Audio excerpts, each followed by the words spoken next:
नमस्कार, ई media channel देख रहे हैं आप और आज की महत्वपूर्ण बड़ी खबरों के बारे में एक एक करके नॉन स्टॉप खबरों में हम आपको बताने वाले हैं। इससे पहले आपको इस चैनल को सब्सक्राइब कर लेना है, घंटी को दबा करके ऑल नोटिफिकेशन को आपको इनेबल कर लेना है ताकि प्रतिदिन की महत्वपूर्ण खबरें हम आप तक सीधे पहुंचा सकें। तेलंगाना में कोरोना लॉकडाउन खत्म करने का ऐलान जारी हो चुका है। 1 जुलाई से सभी शिक्षण संस्थान यहां पर अनलॉक होने वाले हैं। तेलंगाना राज्य मंत्रिमंडल ने कोरोना लॉकडाउन को पूरी तरीके से हटाने का फैसला कर लिया है। राज्य में कोरोना मामलों की संख्या कम होने के साथ ही पॉजिटिविटी रेट काफी कम हो गया है। मंत्रिमंडल ने स्वास्थ्य एवं चिकित्सा अधिकारियों द्वारा उपलब्ध कराई गई रिपोर्ट्स की जांच के बाद लॉकडाउन को हटाने का फैसला किया है। मंत्रिमंडल ने सभी विभागों के अधिकारियों को तालाबंदी के दौरान लगाए गए सभी नियमों को पूरी तरीके से हटाने का निर्देश जारी किया है। जम्मू कश्मीर को विभाजित करने की अफवाहों को सरकार ने पूरी तरीके से सिरे से खारिज कर दिया है। ऐसा कहना है कि ऐसा कुछ भी नहीं किया जाने वाला है। दरअसल खबर आ रही है कि 24 जून को प्रधानमंत्री नरेंद्र मोदी द्वारा बुलाई गई कश्मीर के सभी दलों के साथ सर्वदलीय बैठक से पहले सरकार के उच्च सूत्रों ने हमारी टीम से कश्मीर को विभाजित करने की अफवाहों को लेकर के पूरी तरीके से खारिज किया है। सरकार के उच्च सूत्रों ने हमारी टीम से कहा कि जम्मू कश्मीर को विभाजित करने की अफवाहें बिल्कुल बेबुनियाद है और ऐसा कुछ भी नहीं किया जाने वाला है। गौरतलब है कि पिछले कुछ हफ्तों से कश्मीर में ऐसी चर्चाएं थी कि जम्मू को पूर्ण राज्य का दर्जा दिया जा सकता है और कश्मीर को यूनियन टेरिटरी ही रखा जाए। यही नहीं, अफवाहें ये भी थी कि साउथ और नॉर्थ कश्मीर को अलग अलग और श्रीनगर को अलग किया जा सकता है।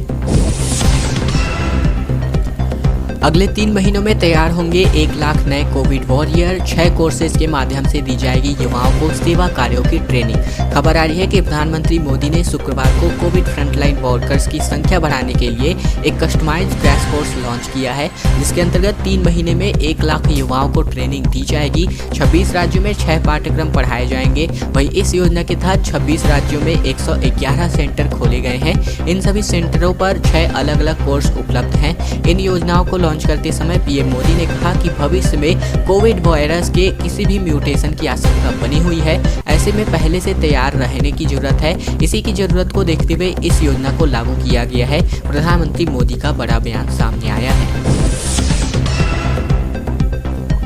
पंजाब सरकार के विधायकों के बेटों को यहां पर सरकारी नौकरी दी जाएगी। सुखबीर सिंह बादल का कहना है कि कुर्सी बचाने के लिए अमरिंदर ने ये कदम उठाया है।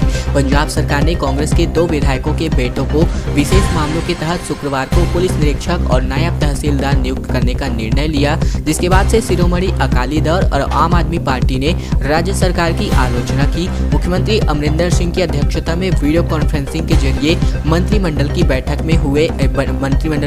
हुई, जिस पर लिए गए निर्णय के अनुसार अनुकंपा के आधार पर एक विधायक के बेटे को निरीक्षक तथा दूसरे के बेटे को यहां पर नायब तहसीलदार पद पर नियुक्त किया जाना है। आधिकारिक वक्तव्य में कहा गया है कि एक विशेष मामले में मंत्रिमंडल की बैठक में अर्जुन प्रताप सिंह बाजवा को पंजाब पुलिस में निरीक्षक यानी कि समूह बी और भीष्म पांडेय को राजस्व विभाग में नायब तहसीलदार यानी कि समूह बी के पद पर नियुक्ति करने का निर्णय लिया गया है। ये सभी बातें कही गई हैं।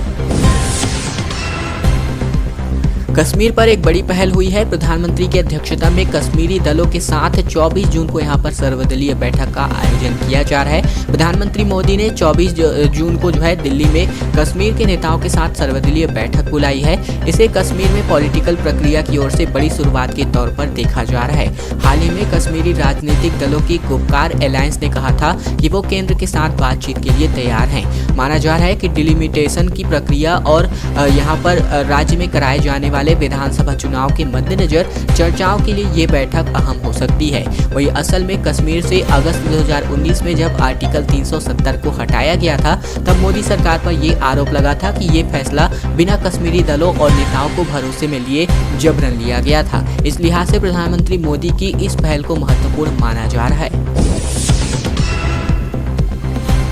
संयुक्त किसान मोर्चा का कहना है कि केंद्र किसानों के आंदोलन को बदनाम कर रहा है। यहाँ पर प्रदर्शन इनका खत्म नहीं होगा। संयुक्त किसान मोर्चा यानी कि SKM ने शुक्रवार को आरोप लगाया कि केंद्र सरकार कृषि कानूनों के खिलाफ आंदोलन कर रहे किसानों को बदनाम कर रही है और अगर सरकार की उम्मीद कर रही है कि हम आंदोलन खत्म करेंगे तो ऐसा नहीं होने वाला है। संयुक्त किसान मोर्चा के नेतृत्व में 40 किसान संगठन प्रदर्शन कर रहे हैं। SKM ने दावा किया है कि कई राज्य सरकारें आंदोलन के साथ मजबूती से खड़ी हैं और आंदोलन से जुड़ने के लिए दिल्ली की सीमाओं पर प्रदर्शन स्थल और किसान पहुंच गए हैं। 3 कृषि कानूनों को खत्म करने और न्यूनतम समर्थन मूल्य यानी कि MSP की गारंटी के लिए कानून की मांग को लेकर के मुख्य रूप से पंजाब, हरियाणा, पश्चिमी उत्तर प्रदेश के हजारों किसान पिछले 6 महीने से ज्यादा समय से दिल्ली की सीमाओं पर प्रदर्शन कर रहे हैं।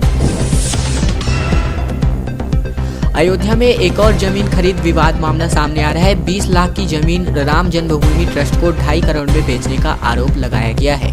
खबर आ रही है कि अयोध्या में जमीन खरीद का एक और विवाद सामने आया है। आरोप है कि 20 लाख की जमीन को राम जन्मभूमि तीर्थ ट्रस्ट को लगभग 2.5 करोड़ में बेचा गया। खबरों के मुताबिक सिर्फ 3 महीने के भीतर 20 लाख की जमीन 2.5 करोड़ में बेची गई। शिवसेना नेता प्रियंका चतुर्वेदी ने इसको लेकर के एक ट्वीट किया है। वहीं आम आदमी पार्टी और समाजवादी पार्टी ने बीजेपी नेताओं पर निशाना साधा है। प्रियंका चतुर्वेदी का कहना है कि हर दिन अयोध्या में भूमि खरीद के नए तथ्य सामने आ रहे हैं। 2 करोड़ की जमीन 18.5 करोड़ में डीलर से खरीदने के बाद अब मेयर के भांजे से 20 लाख की जमीन को 2.5 करोड़ में ट्रस्ट ने खरीदी। श्रद्धालुओं का पैसा राम लल्ला के भव्य मंदिर का है, मनमानी के लिए नहीं है। ये सभी बातें इन्होंने कही हुई हैं।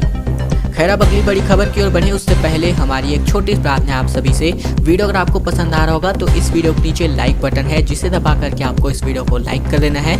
लाल कलर के सब्सक्राइब बटन को दबा करके आपको इस चैनल को सब्सक्राइब कर लेना है। वही घंटी को दबा करके ऑल नोटिफिकेशन को आपको सेलेक्ट कर लेना है, ताकि प्रतिदिन की महत्वपूर्ण खबरें बिना किसी रुकावट के हम आप तक सीधे पहुँचा सकें।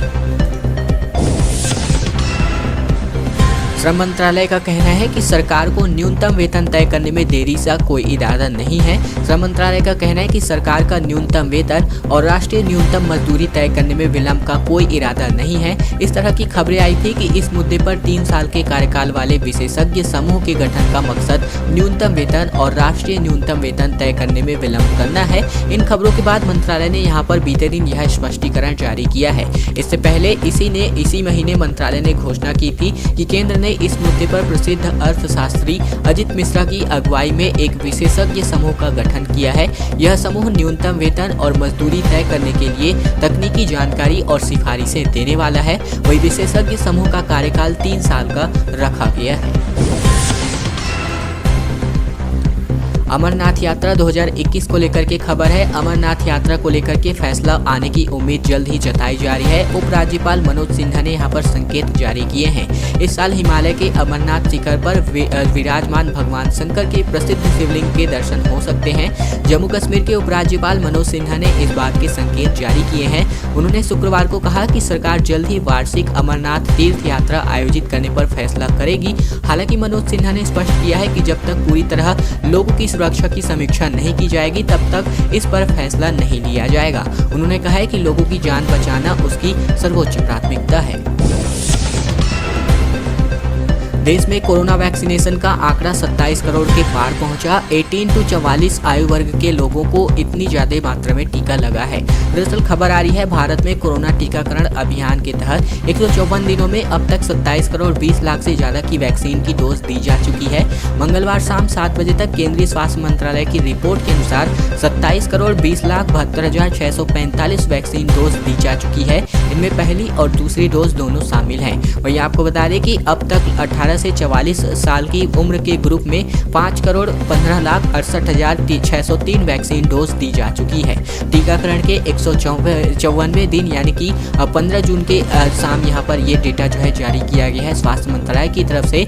और ये जो डेटा जारी किया गया है ये एकदम ताजे आंकड़े हैं। वही असम, बिहार, छत्तीसगढ़, दिल्ली, गुजरात, हरियाणा, झारखंड, कर्नाटक, केरल, मध्य प्रदेश, महाराष्ट्र, राजस्थान, तमिलनाडु, तेलंगाना, ओडिशा, उत्तर प्रदेश और पश्चिम बंगाल में 18 से लेकर के 44 आयु वर्ग के 10 लाख से ज्यादा लोगों को कोरोना वैक्सीन की पहली डोज दी जा चुकी है। खैर दोस्तों, आज की खबरों का सिलसिला यहीं तक था। अगर आपको यह वीडियो पसंद आया तो वीडियो को लाइक कर देना है। नीचे लाल कलर का सब्सक्राइब बटन है, उसको दबा करके आपको इस चैनल को सब्सक्राइब कर लेना है। वही घंटी को दबा करके ऑल नोटिफिकेशन को आपको सेलेक्ट कर लेना है, ताकि प्रतिदिन की महत्वपूर्ण खबरें इसी प्रकार से बिना किसी रुकावट के आप तक हम सीधे पहुंचा सकें।